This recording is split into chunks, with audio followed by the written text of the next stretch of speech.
ऊन वारा पाऊस अंगावर झेलत टाळ मृदुंगाचा निनाद, ज्ञानोबा तुकारामांचा अखंड जयघोष आणि गजानन महाराजांचा जयघोष, भजनांची मांदियाळी अशा भक्तिमय आणि मंगलमय वातावरणात शेगावच्या श्री गजानन महाराजांचा पालखी सोहळा शनिवारी सायंकाळी तुळजापूर मार्गे श्रींच्या पालखीचे तामलवाडी गाव ओलांडून सोलापूर जिल्ह्यात कासेगावच्या शिवारात आगमन झाले। जिल्हा परिषदेने यंदा या पालखी सोहळ्याच्या स्वागताचे योग्य नियोजन केल्याचे पाहायला मिळाले। आमदार सचिन कल्याण शेट्टी, भाजपचे प्रदेश नेते शहाजी पवार, जिल्हा परिषदेचे मुख्य कार्यकारी अधिकारी कुलदीप जंगम, त्यांच्या पत्नी तेजस्विनी जंगम, अप्पर जिल्हाधिकारी मोनिका ठाकूर, तहसीलदार किरण जमदाडे, गटविकास अधिकारी कविके, समाज कल्याण सहाय्यक आयुक्त सुलोचना सोनवणे, कार्यकारी अभियंता नरेंद्र खराडे, जिल्हा आरोग्य अधिकारी डॉक्टर संतोष नवले, उपअभियंता बिटला, कासेगावचे सरपंच यशपाल वाडकर, राष्ट्रवादी तालुका अध्यक्ष प्रल्हाद काशीद, नेताजी खंडागळे, गंगेवाडीचे सरपंच प्रशांत जाधव यांच्यासह इतर मान्यवर अधिकाऱ्यांनी पालखीचे स्वागत केले। या पालखी सोहळ्यात शिस्तीचे व भक्तीचे वातावरण पाहावयास मिळाले। श्री गजानन महाराजांच्या नामाचा गजर, वीणा, टाळ, चिपळ्यांचा किणकिणाट, मृदुंगाचा विशिष्ट ताल आणि घुमणारे भजनाचे स्वर अशा भक्तिमय वातावरणात भाविक तेवढेच तल्लीन होऊन श्रींच्या दर्शनासाठी पुढे येत होते। अग्रभागी मानाचे अश्व आहे। यानंतर श्री गजानन महाराजांची पालखी दक्षिण सोलापूर तालुक्यातील उळे मुकामी रवाना झाली।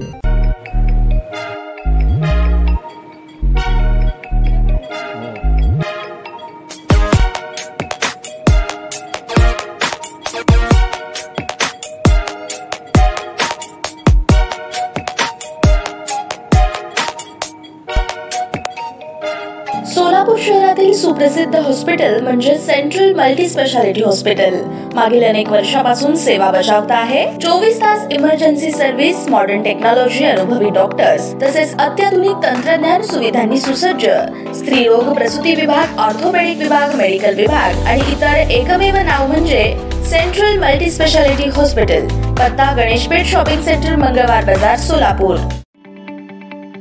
ताज्या बातम्या पाहण्यासाठी प्राईम महाराष्ट्र न्यूज चॅनलला सबस्क्राइब करा।